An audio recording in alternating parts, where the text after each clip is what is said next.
High বন্ধুরা, আমি নলিতা বলছি। বন্ধুরা, আজকের এই গল্পটি সম্পূর্ণ শুনলে তোমাদের ওটা আর স্থির থাকবে না।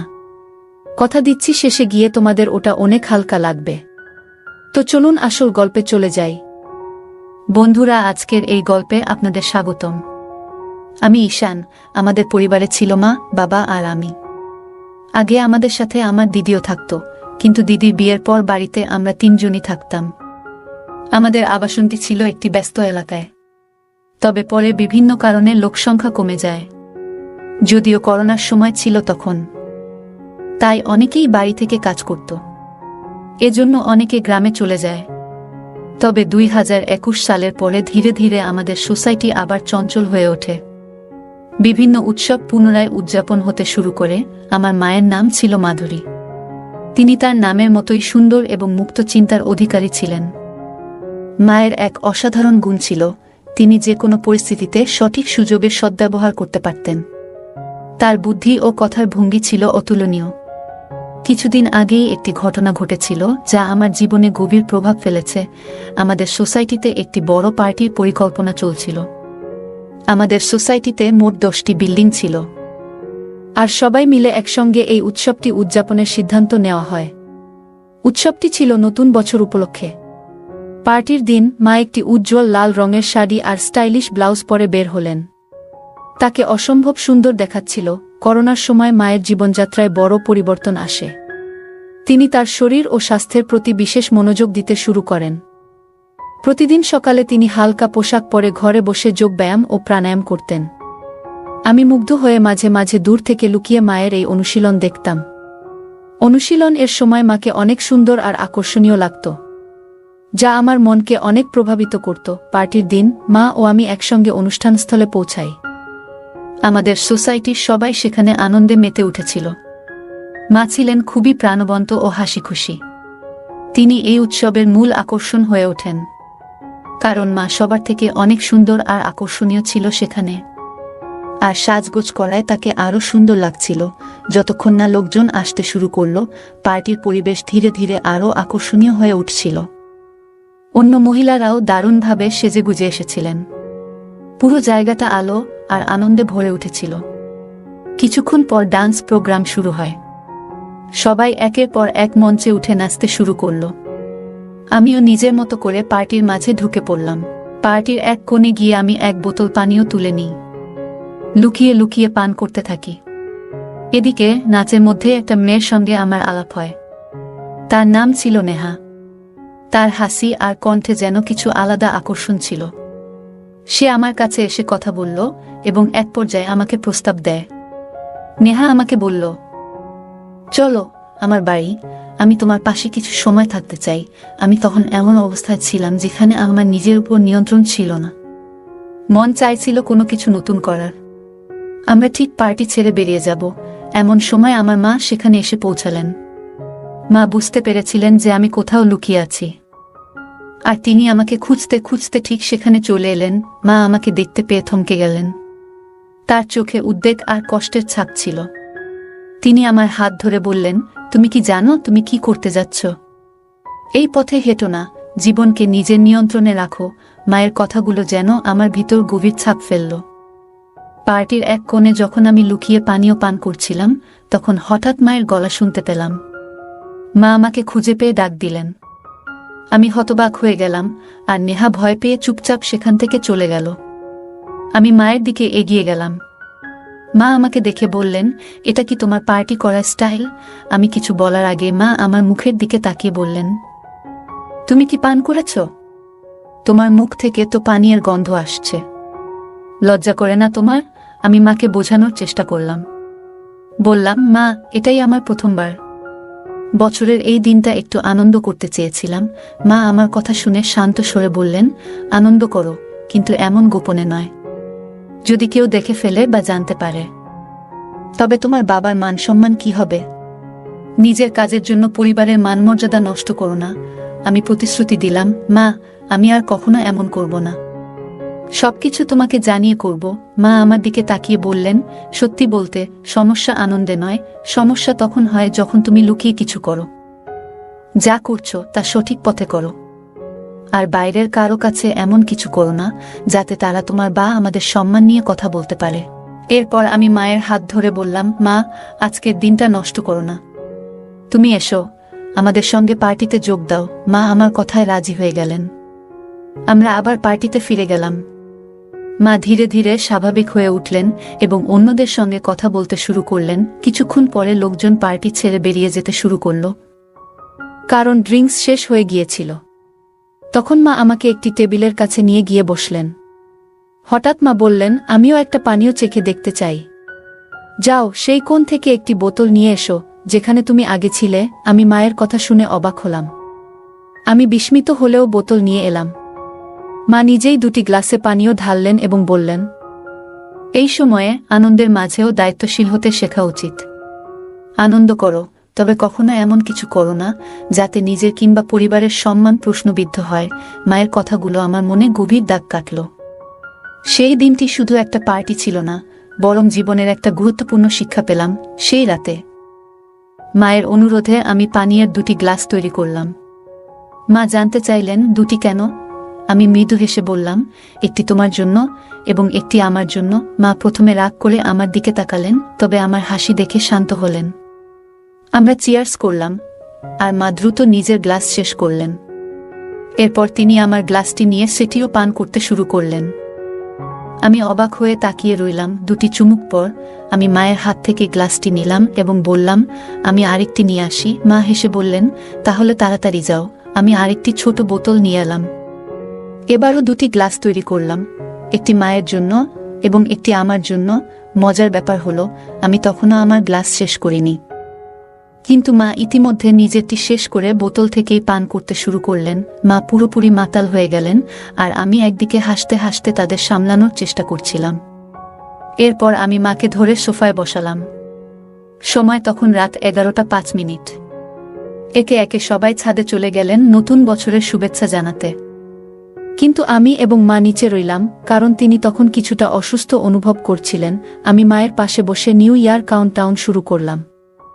ঘড়ির কাঁটা 12টা ছুতেই আমি মাকে জড়িয়ে ধরলাম এবং নতুন বছরের শুভেচ্ছা জানালাম। এটি ছিল আমার জীবনের প্রথমবার যখন আমি মায়ের সঙ্গে এত আপন মুহূর্ত ভাগ করলাম। মায়ের গালে পাউডার আর মেকআপের মিষ্টি সুগন্ধ তখনও আমার মনে গভীর দাগ কাটল। এই রাতটি শুধুই একটি নতুন বছর উদযাপনের জন্য ছিল না, এটি ছিল মায়ের সঙ্গে আমার জীবনের এক নতুন অধ্যায়ের শুরু। মা সেদিন একটু অসুস্থ বোধ করছিলেন। তিনি বললেন, আমার এক হাত ঠিক মতো কাজ করছে না এবং এক হাতে শরীরে চুলকাচ্ছিলেন। আমি দেখে বুঝতে পারলাম তিনি হয়তো একটু অস্বস্তিতে আছেন। আমি তার কাছে গিয়ে বললাম, মা, একটু বসো, আমি তোমাকে সাহায্য করছি। হঠাৎ আমার হাত তার গায়ে লেগে গেল। মা বললেন, কি হচ্ছে? একটু সাবধানে থাকো।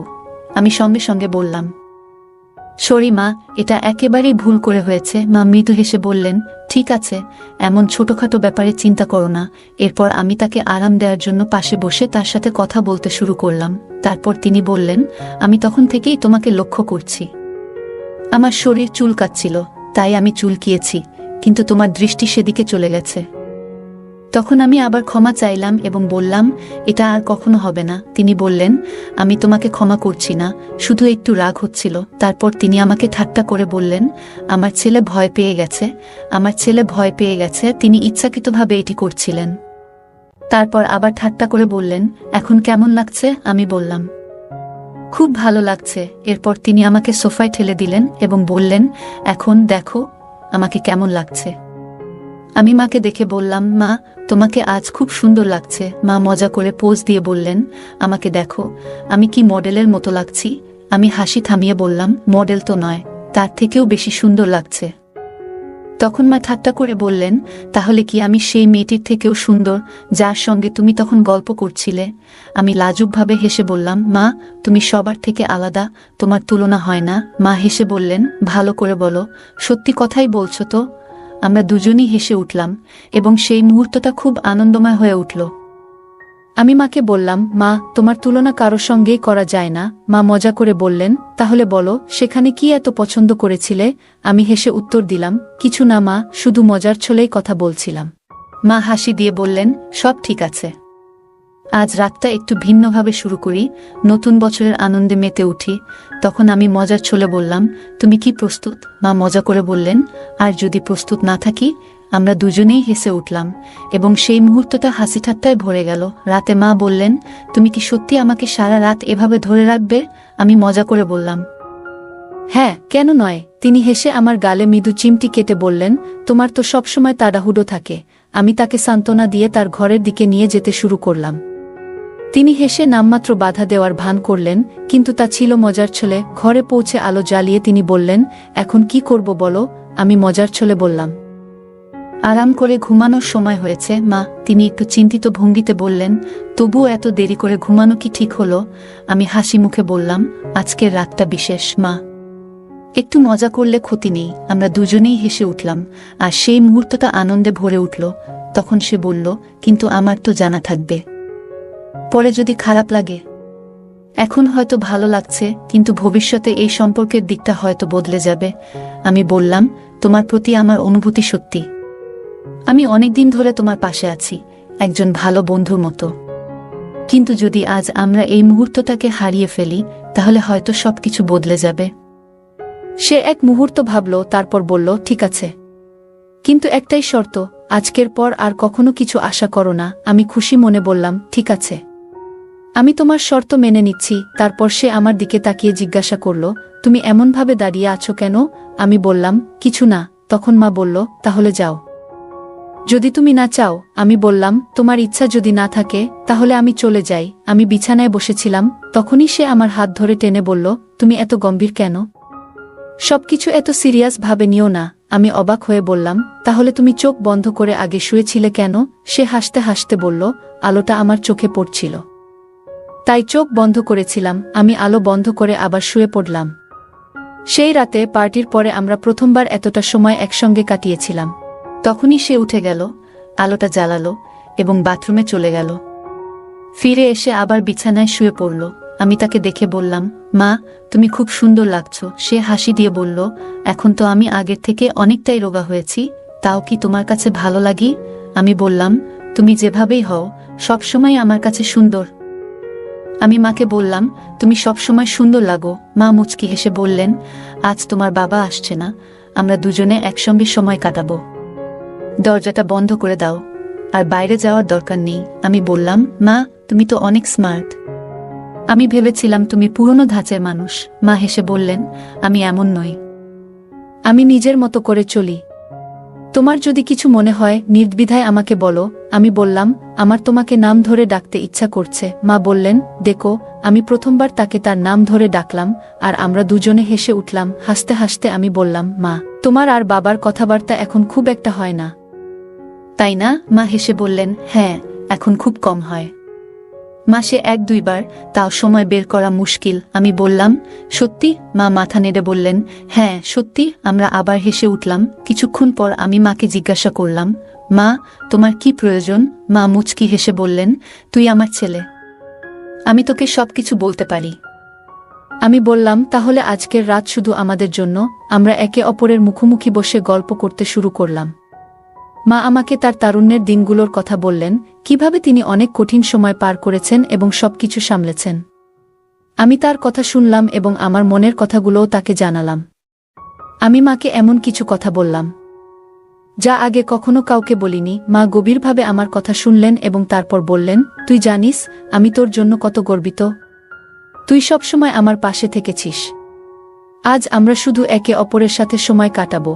আমি মাকে জড়িয়ে ধরে বললাম, মা, তুমি পৃথিবীর সেরা। তারপর আমরা দুজনে একসাথে বসে গল্প করলাম, পুরনো দিনের কথা স্মরণ করলাম, একসঙ্গে হাসলাম আর মন খুলে কথা বললাম। কিছুক্ষণ পরে মা বললেন, এবার চল, ঘুমানোর সময় হয়ে গেছে।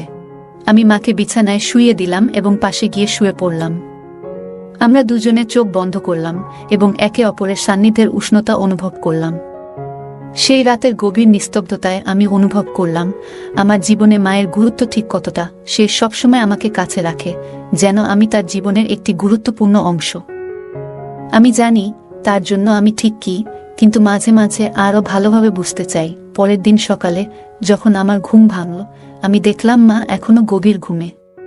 তার মুখে এক ধরনের প্রশান্তি ছিল, যা দেখলে যে কারোর মন শান্ত হয়ে যাবে।